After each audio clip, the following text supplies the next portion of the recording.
Mesdames, alors, je suis un homme, je parle avec vous. Mais sachez une chose, tout ce que je vais dire, c'est avec bienveillance. Je sais que certains d'entre vous vont dire, ouais, c'est ça, nanana, ok. Je vais parfois essayer de parler avec logique, parce que je pars du principe que vous n'êtes pas totalement bête. Donc, la logique, vous comprenez, je sais que vous êtes émotionnel, nous on est rationnel, vous êtes émotionnel. On a tendance à banaliser ce côté émotionnel de la femme. Je considère que c'est totalement bête. Si vous êtes émotionnel, si vous avez été créé comme ça, c'est pas pour rien. Et seulement les plus sages se rendent compte de la valeur que vous apportez à ce monde. Maintenant, le plus triste aujourd'hui, c'est que, mesdames, vous-même, vous avez une valeur inestimable et vous avez tendance à vouloir vous comparer aux hommes, notamment dans leur bassesse. Vous voulez vous confronter aux hommes uniquement de par leurs instincts les plus primaires. Et c'est en cela où je trouve que c'est assez décevant tout ce qui se passe dans notre époque. Parce que la femme vaut beaucoup plus que ce que vous croyez à vos propres yeux. Je m'explique. Vous n'avez pas à vous comparer aux hommes. Je ne comprends pas pourquoi vous vous comparez aux hommes. Effectivement, dans la loi de la nature, c'est la loi du plus fort qui prédomine. Donc, l'aspect physique, l'aspect musculaire, l'aspect force, tout simplement. Du coup, c'est l'homme qui est mis en avant. Maintenant, ce que vous devez comprendre, mesdames, c'est que vous représentez l'ambition. Lorsqu'un homme, on le met tout ça dans la nature, effectivement, il va se battre, il va grandir, il va prendre du territoire, tout ça et tout. Mais concrètement, un homme, on le met tout ça dans la nature, il mange, il boit, il a ce confort-là. Peu importe où on le met, il aura un certain confort. Parce qu'on a cette capacité à être tranquille dans n'importe quelle situation. C'est notre testostérone qui nous permet ceci. Ouais, on est des lions, quoi. On est des lions, on est des félins, on est des grosses bêtes et on se pose, on mange et tranquille. On est en mode chill. C'est seulement à partir du moment où vous arrivez dans l'équation, mesdames, que là on commence à se bouger les fesses. Parce que, qu'on le veuille ou non, il y a cet aspect biologique qui nous rappelle tout le temps que nous devons nous reproduire, nous devons évoluer à travers le temps. Certaines d'entre vous, à partir de ce moment-là, vont dire oui, mais quoi, t'es en train de dire que la femme, c'est qu'une pondeuse d'œufs, on n'est fait que pour enfanter, tout ça, pour son enfant, tout ça. Bon, remettons les choses dans leur contexte déjà. Pourquoi banalisez-vous le fait de mettre une vie au monde? Je ne sais pas, du moins je sais, que on vous a matraqué le fait que on est juste bon à ça, nanana, en mode vous n'étiez bonne qu'à ça, c'est-à-dire, entre parenthèses, à vous faire baiser et à pondre un enfant pour un autre homme. S'il y a eu énormément d'hommes qui ont pensé comme ça, et il y a eu des femmes qui ont pensé qu'elles n'avaient qu'un seul atout dans leur vie, et c'était celui-ci, je pense que les deux se sont trompés, hommes comme femmes. Vous ne pouvez absolument pas banaliser le fait de donner la vie. En fait, je crois que vous vous rendez pas compte, c'est un pouvoir divin, mesdames. Vous ne pouvez pas décorréler votre capacité à créer d'une valeur inestimable. Vous ne pouvez pas décorréler les deux.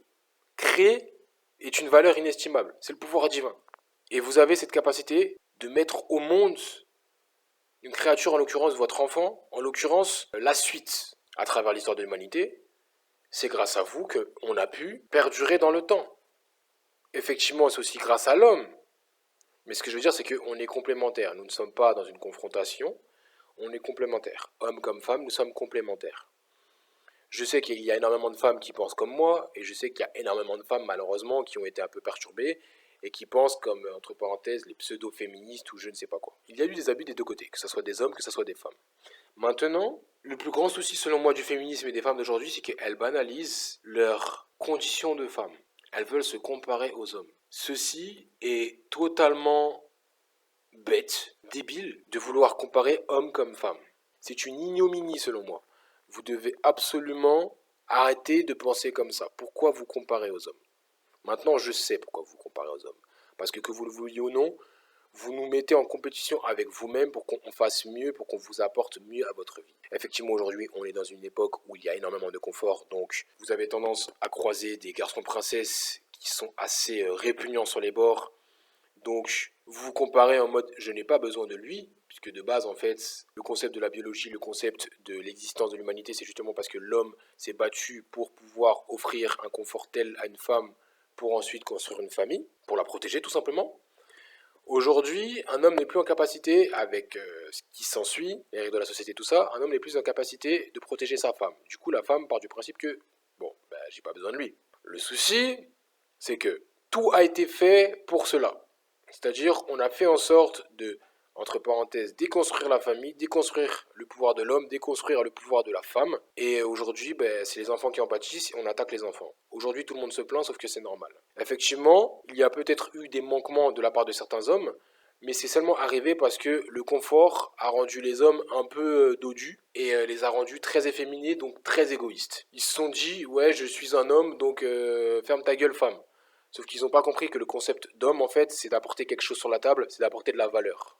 L'homme, il apporte de la valeur. Il est censé construire sa valeur. Une femme acquérit sa valeur. Une femme, lorsqu'elle vient sur Terre, elle a déjà sa valeur d'un point de vue où elle est la reproductrice, si je peux dire. Ça veut dire que grâce à elle, on peut perdurer l'espèce. Et comme j'ai pu dire, le terme reproductrice, ce n'est pas quelque chose de négatif. Ce n'est pas basique, ce n'est pas nul. Non, au contraire, c'est inestimable. Voilà pourquoi vous acquérissez ce statut-là dès votre naissance. Effectivement, on vous demande de vous préserver pour tout et n'importe quoi par rapport aux hommes, sauf que les hommes, certains hommes, ont oublié le concept de faire les choses pour pouvoir bénéficier justement de la valeur qu'a la femme. Aujourd'hui, les hommes veulent se valoriser via le fait d'acquérir énormément de femmes dans leur couche. Simplement, cela n'est pas forcément positif, car le confort et l'accessibilité au sexe des hommes d'aujourd'hui font qu'ils sont faibles. Comme j'ai pu le dire au début de vidéo, les hommes sont rationnels, les femmes sont émotionnelles. Pourquoi les femmes sont émotionnelles? Pourquoi les hommes sont rationnels? On va revenir à la biologie, on va revenir à la nature. Les hommes se doivent de conquérir leur environnement, de le dominer pour pouvoir l'offrir à la femme. Pourquoi l'offrir à la femme? Pour pouvoir lui donner un confort tel qu'elle pourra enfanter d'une manière propice à l'éducation d'un enfant.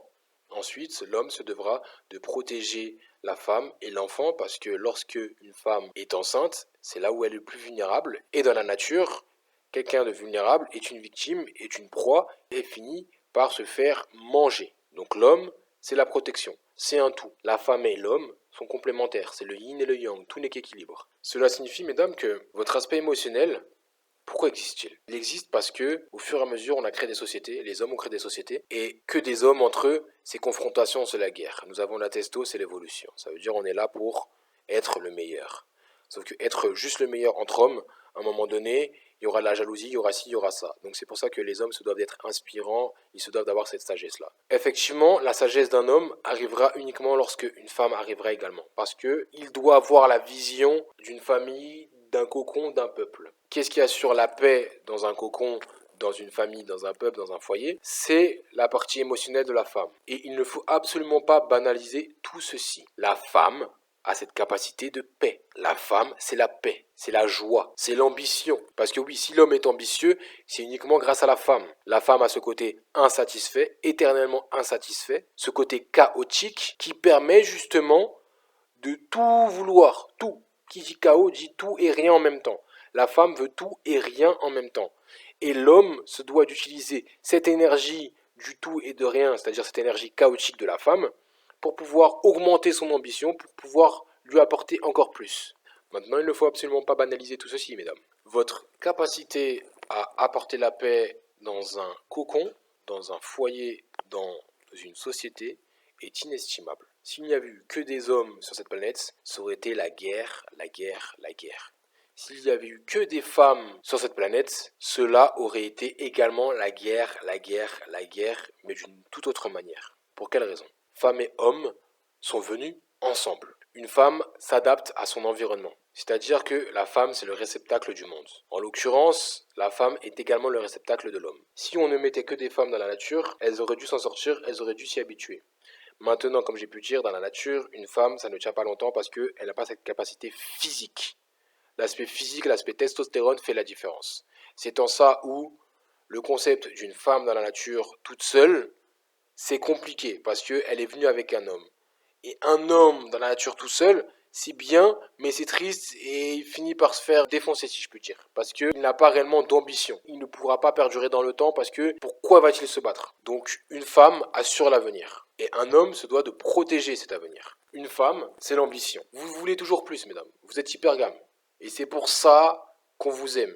C'est parce que vous permettez à l'homme de se dépasser. Vous permettez à l'homme de faire plus, d'envoyer plus, de se dépasser dans sa condition humaine pour au final embrasser sa condition spirituelle, donc divine. Parce que oui, on vous ne l'a peut-être pas dit, mais vous êtes la représentation de Dieu dans ce monde. Qu'est-ce que je veux dire par là? Mesdames, ce côté, entre parenthèses, chaotique que vous avez, c'est normal que vous soyez comme ça. Vous ne savez pas, mais c'est normal. Vous avez été très bien faites. Vous vous remettez en question uniquement de par les normes de la société. C'est seulement parce que les normes de la société vous ont oublié votre statut de femme qu'aujourd'hui vous vous posez des questions, vous ne savez pas, vous voulez ci, vous voulez ça, nanana, vous êtes perdu. C'est parce que l'homme a oublié son boulot qu'aujourd'hui, vous n'êtes plus en capacité d'être libre, épanouie et heureuse, comme ce que vous devez être. Votre boulot, c'est d'assurer la paix. Maintenant, il faut que cette paix-là soit possible dans les mains d'un bon homme. Aujourd'hui, les bons hommes manquent. Voilà pourquoi la plupart d'entre vous, vous êtes malheureuses, frustrées, aigries et énervées. C'est parce que vous n'êtes plus dans cette capacité de vous épanouir, d'être libre dans cette atmosphère sociétale et anxiogène, si je peux dire. Le travail n'est pas fait pour vous. Du moins, le travail d'un point de vue ramener de l'argent, de ramener les ressources. Ce n'est pas le boulot d'une maman, ce n'est pas le boulot d'une femme, c'est le boulot d'un homme. Ramener les ressources. Et c'est ça le souci, c'est qu'on a oublié la nature. Si on en revient à la nature, ramener les ressources, en l'occurrence aujourd'hui l'argent, c'est le boulot de l'homme. Assurer le foyer, c'est la femme. Aujourd'hui, les femmes revendiquent le fait d'être une boss lady, d'être une femme indépendante, simplement parce que les hommes sont faibles. Donc tout ce que je peux vous conseiller, mesdames, c'est de mettre la pression aux hommes. Parce que oui, les hommes d'aujourd'hui sont faibles parce que ils ont accès très facilement au sexe. Outre le fait d'avoir Internet pour pouvoir se masturber à droite et à gauche, les hommes ont une forme de validation, tout comme les femmes, via les réseaux sociaux. Ils ont accès très facilement à la femme. Avant, il fallait ramener énormément de ressources pour pouvoir avoir accès à une femme. Il fallait être quelqu'un de valeureux, il fallait démontrer une forme de résilience, de discipline, d'abnégation face à l'adversité. Aujourd'hui, les hommes, ce n'est plus trop le cas parce que justement, ils sont un peu beaux gosses, ils ont un petit regard sombre, ténébreux, je ne sais pas quoi, et ils finissent par séduire une jeune fille. Une jeune fille qui n'a pas forcément eu de repères potentiellement paternels, parce que les hommes n'assument plus leurs responsabilités. Du coup, elle baisse ses standards, elle n'a plus ce côté je veux plus, du moins elle veut plus, mais c'est seulement sur le long terme qu'elle voudra plus et qu'elle va se rendre compte qu'il y a mieux. Actuellement, elle voit un beau gosse, et vu qu'il n'y a que des mecs moches, ben elle va se dire oh là là, lui il est beau gosse, donc elle va sortir du lot, elle va s'offrir à lui, elle va coucher avec lui, sauf que sur le long terme, elle va en payer les conséquences. Et c'est là où je trouve le plus triste, c'est que mesdames, vous comparez aux hommes uniquement de par l'aspect liberté sexuelle.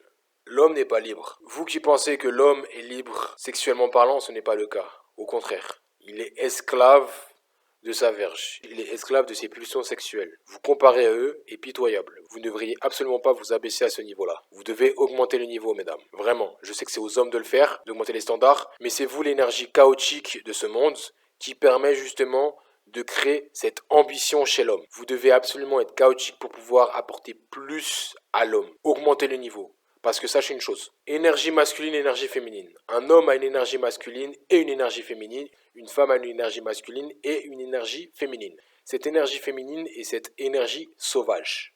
Cette énergie sauvage, cette énergie naturelle, cette énergie chaotique. Cette énergie masculine, c'est ce côté discipline. Ce côté discipline, ce côté ordre, ce côté maîtrise. Il vous arrive parfois d'être dans cette situation-là, c'est seulement lorsqu'il s'agit de votre survie. Vous arrivez à faire la part des choses et à réfléchir d'un point de vue simplement rationnel. Pour vous, de votre point de vue, c'est en mode je ne sais pas pourquoi je fais ci, je ne sais pas pourquoi je fais ça.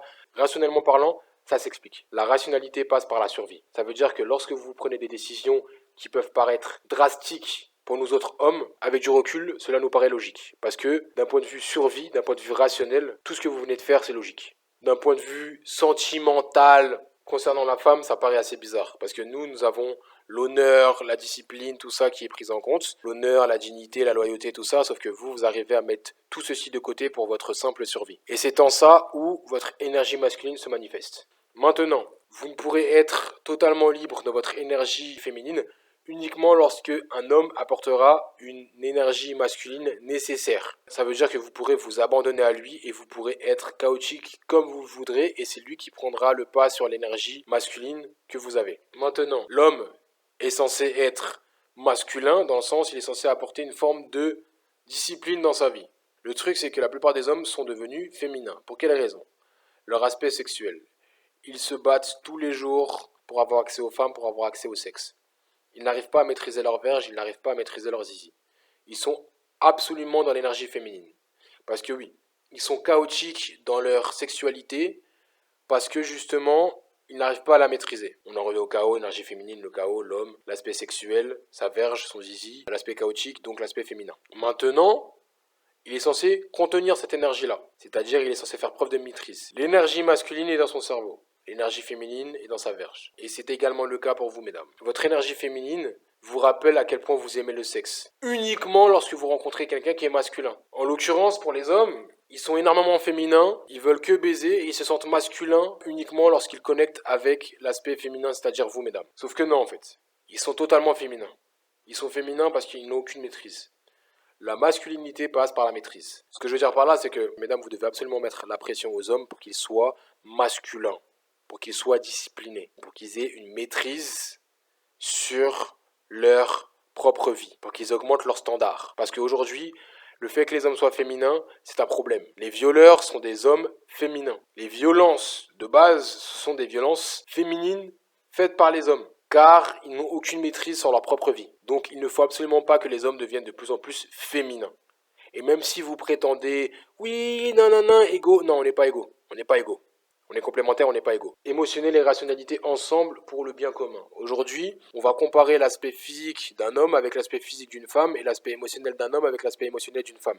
C'est totalement absurde. Mesdames, continuez à mettre la pression aux hommes, c'est la sélection naturelle qui s'opère. Mais comprenez que vous ne devez absolument pas baisser vos standards parce que si vous baissez vos standards, vous allez être malheureux sur le long terme, vous allez être frustré. Et tout est lié à votre frustration sexuelle. Mais ça, on en parlera dans une autre vidéo. Mesdames, vous êtes frustrés parce que les hommes, justement, ils sont trop féminins, et ils arrivent et ils font que cracher. Ils sont chaotiques, ils n'ont aucune maîtrise. Ils se doivent de maîtriser leur verge. Sexuellement parlant, sachez une chose, hein. Vous n'avez jamais connu l'épanouissement sexuel. Voilà pourquoi vous êtes frustrés. Mais on en parlera dans une autre vidéo. Merci à vous, mesdames. Mais quoi qu'il arrive, soyez féminines, soyez belles, soyez émotionnelles, mais surtout ne vous comparez pas aux hommes. Au revoir.